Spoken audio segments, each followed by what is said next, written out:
반갑습니다. 고영일 변호사입니다. 물론 제목에 저는 난민법 어떻게 개정해야 좋은가 이렇게 했는데 부제목을 한국은 전 세계 난민의 봉인가라고 달아놨습니다. 여러분, 한국이 전 세계 난민의 봉입니까? 아닙니다.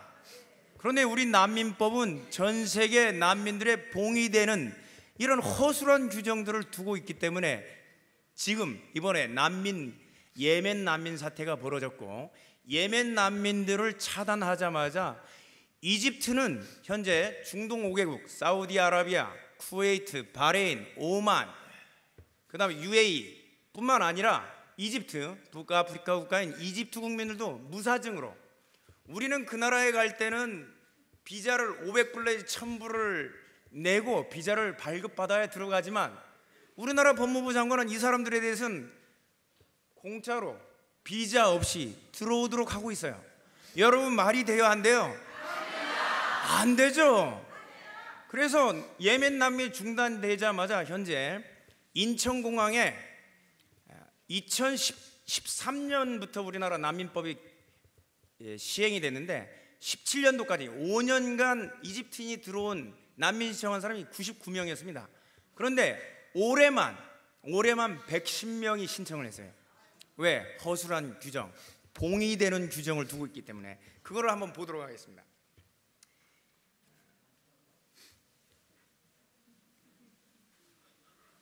원래 이 난민법의 제정 목적은 난민협약, 우리가 난민협약에 가입해 있는데 1951년 난민의 지위에 관한 협약하고 난민의정서에 가입을 했어요, 우리가.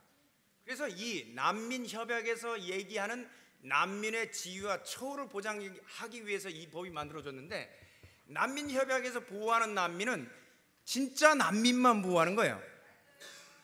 그런데 진짜 난민을 보호하는 거에 대해서 여러분들 의견이 있어요, 없어요? 의견 없어요. 좌파나 우파나 여기에 의견이 없어요. 그런데 우리나라 난민법은 가짜 난민, 예컨대 난민협약에도 없는 난민 신청자, 그리고 인도적 체류자, 난민협약에 없는 내용인데 난민 인정을 받으려면 신청을 해야 돼요, 안 해야 돼요? 그 신청한 사람, 신청했다는 이유만으로 이 사람들에게 난민과 동일한 보호를 한다는 거예요. 있을 수 있습니까, 없습니까? 없어요. 그래서 우리는 만약에 한다면 난민협약의 취지에 맞게 하라 이거예요. 그래야 우리가 봉이 안 된다는 겁니다. 자세하게 하면 시간이 너무 많이 가니까. 그래서 우리나라 난민법에서는 난민협약에 난민을 규정하고 있어요. 근데 이후에 이 법에 따라서 난민으로 인정된 자와 난민협약에서 난민이 같은 거예요, 다른 거예요? 같은 거예요. 근데 굳이 구분을 해놓으니까 이 일이 발생하는 거예요. 그래서 1호에 다 우리나라 난민법에서 인정받은 사람으로 처리해버리면 이게 순식간에 해결이 돼요. 그래서 이렇게 나가면 거짓 난민 신청자들을 이제 배제시킬 수가 있습니다. 그리고 인도적 체류 허가를 받은 사람, 원래 협약에 없는 내용이니까 삭제해야 되는 거예요. 이 사람들에게 마저 우리가 여러분들이 내는 세금 가지고 먹여 살리면 돼요, 안 돼요? 안 되니까 삭제를 해야 되는 겁니다. 그리고 아까 유병균 대표님께서 말씀해 주셨는데, 우리는 그리고 박성재 변호사님 말씀하셨는데 2,500만의 우리 아직 탈북 안 했지만 북한 동포들이 있어요. 잠재적 탈북자들이 있어요. 그 사람들은 국제법에서, 우리 난민협약에서 얘기하는, 난민법에서 얘기하는 정치적인 이유로 북한 체제를 이탈한 사람들이에요. 이 사람들은, 근데 우리는 탈북 이주민의 보호 및 정착 및 보호에 관한 법률에 따라서 탈북 이주민법으로 보호를 하고 있어요. 근데 정치적으로는, 국제법적으로는 난민인 사람들이에요. 이 사람들을 난민, 이 2조에 난민이라고 규정해놓고 다만 특별법이 탈북 이주민 보호 및 정착 지원에 관한 법률을 적용한다 해버리면 전세적으로 우리가 난민 인정률이 낮다는 비난에서 다 벗어나게 됩니다. 이거 하나만 넣어놔도 이런 부분들이 앞으로 좀 개정돼야 될 부분인 것 같습니다. 그 다음에 이건 좀 어려우니까 넘어가겠습니다. 가장 이제 우리가 문제가 되는 게 이게 전 세계 난민이 봉이라는 사실이 이러한 조항을 두고 있어요. 본인의 의사에 반해서 난민 인정자, 신청자까지도 신청만 하면 강제 송환하지 못한다는 규정을 두고 있는 거예요. 그 다음에 소송을 제기하거나 이의 신청을 하면 대법원에서 판결 끝날 때까지 합법적으로 체류할 수 있다라고 돼 있습니다. 체류할 수 있다. 여러분들 미국에 가서 난민 신청하면 여러분들 합법적으로 체류할 수 있어요? 전 세계 우리가 작년까지는 전 세계 경제 규모가 우리가 10위, 러시아가 11위예요. 근데 올해 17위로 떨어졌어요, 우리나라가. 우리보다 훨씬 잘 사는 나라들도요, 신청했다는 이유로 이렇게 합법적으로 체류하는 그런 권한을 주는 나라가 없어요. 여러분, 이거 합법적으로 체류하게 해야 됩니까? 안 되죠. 그래서 우리가 여기 모인 거예요. 자, 그래서 3조 요거 체류자격 부여하고 있는 거 이거를 개정해야 돼요. 그러니까 5조 6항 합법적으로 절차가 종결될 때까지 대한민국에 합법적으로 체류할 수 있다. 이거 대한민국의 주권을 외국인한테 스스로 제한하는 거예요. 어떤 나라가 자기 주권을 외국인한테 스스로 제한을 해요? 불쌍하다고 해서요? 여러분 자식들이 불쌍해요? 건장한 난민들이 불쌍해요? 우리 자식이 불쌍한 거예요. 그래서 해외 주재 공간에 아까 유병균 대표님이 얘기했던 대로 신청은 해외 주재 공간에 아예 들어오지 않게 처음부터 밖에서 우리는 합법적인 이유가 있어요. 거기에 난민으로 관련된 정부가 더 많고 그다음 우리 통역도 현지에서 주재국에 현지 언어를 하는 사람, 영어 하는 사람 데려오면 다 통역되잖아요. 주재국에 있는 주재 공간에 있는 우리나라 외무부 직원들이라든가 영어 다 잘합니다. 영어 하나면 될 거를 전 세계 각국의 언어를 우리나라 법무부 장관이 어떻게 다 통역을 해요? 우리 비용으로. 그래서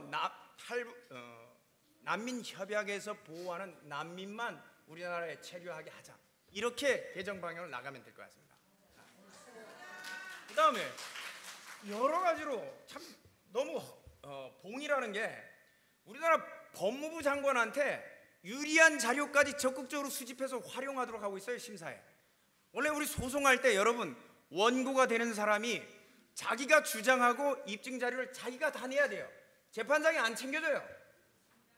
여러분들은 안 챙겨주는데 우리나라는 법무부 장관이 난민들한테 챙겨주고 있어요. 근데 말이 된다고 법에 써놨어요. 이게 있을 수 없는 일이 벌어지고 있는 거야. 그다음 변호사의 주력을 받을 권리를 해놓고 난민한테 소송 비용으로 한 700만 원 넘는 돈이 나가요. 여러분들한테 사고 나면 변호사 비용 국가가 700만 원 넘게 대줍니까? 저도 안 대줘요. 변호사는 저한테도 안 대주더라고요. 그 다음에 통역 의무를 우리 대한민국에 부과를 하고 있는데 자기 비용으로 해야지. 왜 대한민국이 통역인을 다 갖다 대야 돼요? 우리나라에 살고 싶으면 자기들이 한국어 아는 사람 데려와야지. 안 그렇습니까? 예. 그래서 최근에 예멘 난민의 심사가 이렇게 늦어지는 이유는 아랍어 할 줄 아는 사람이 없어서. 아니 우리가 아랍어 하는 사람이 몇 명 된다고? 몇 명 안 돼요. 그 사람들만 돈 벌고 있어요. 그것도 우리 세금으로. 이런 거 다 자비 부담해야 돼요. 자기가 지정한 시간까지 통역 못 데려오면 그 심사 절차 종결하면 돼요. 그 다음에 난민 인정 심사 기간도 지금은 6개월에서 본인이 연기할 수 있어요. 6개월 또 연기하고. 이거 2개월로 그냥 단축해야 돼요. 그리고 이의 신청 기간도 30일 주고 있는데 2주 주면 좋게요. 스위스 같은 경우에는 제가 그냥 막 주장하는 게 아니라 저 그래도 국제적인 사람입니다. 스위스 같은 경우는요 48시간 이내에 자기가 난민임을 인정 못하면 추방해버려요. 아니 스위스가 우리나라보다 잘 살아요? 못 살아요? 잘 살아요. 잘 사는 나라도 그런데 우리는 세계 평화에 기여한다고 그렇게 해야 됩니까? 여러분 세금으로? 있을 수 없는 일입니다.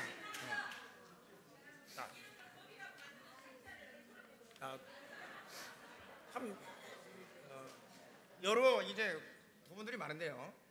넘어가겠습니다. 그 다음에 재정착 희망 난민이라는 제도가 있어요. 이미 다른 나라에서 법으로 난민으로 인정받은 사람인데 더 좋은 나라 가서 살고 싶은 거예요.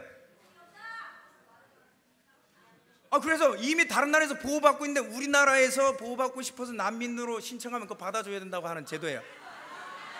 아니, 세상에 더 불쌍한 난민들이 많은데 왜 저런 인간들까지 우리가 받아줘야 됩니까? 우리 세금으로. 안 되겠죠? 네. 그 다음에 우리는 법무부 장관이 난민으로 일단 인정되면 그 사람이 자기 고국에 살고 있는 배우자, 미성년 자녀자 부르면 입국을 거절할 수가 없어요. 아니, 세상에 이런 나라가 어디 있어요? 우리 주권이 그렇게 외국인한테 대문을 다 열어줘야 돼요? 아니, 법무부 장관, 당신 집 대문은 왜 문 잠그고 자? 아파트에 왜 잠그고 자? 이걸 우리는 이웃 사람들을 못 믿어서 자는 거잖아요. 그렇게 문 단속하는 거잖아요. 자기는 이웃 사람 못 믿으면 네이버 혐오자 아니에요? 그 혐오를 뭐라고 하죠? 네이버 포비아. 자기는 우리 국민들을 못 믿어서 문을 단속하고 자면서 우리 국경은 왜 이렇게 활짝 열어놓냐 이거예요.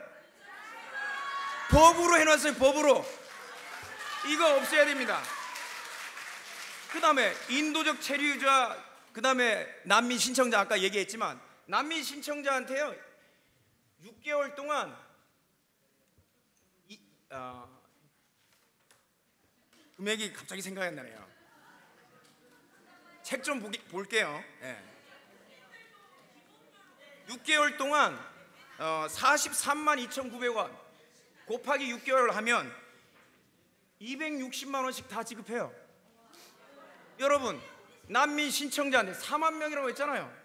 물론 심사하겠지만 여러분 자녀들한테 국가가 6개월 동안 260만 원 줍니까? 농어촌 대학생들한테 그 돈 줘봤어요? 저 제주도 사람인데 저한테 대학 다닐 때 그렇게 안 주더라고요. 여러분들 자녀들은 그렇게 받습니까? 엄한 나라에서 온 외국인들한테는 신청했다는 이유로, 난민 인정받은 사람도 아니에요. 신청했다는 이유로. 말도 안 돼요. 임차료까지 줬어요. 임차료. 임대보증금 1억에 8천만 원에 임차료 5,100만 원까지. 여러분 인정할 수 있어요? 없습니다. 네. 자, 그래서 아까 유병균 대표님도 잘 얘기해 주지만 엊그저께 다문화 TV에 나가서 토론을 했어요.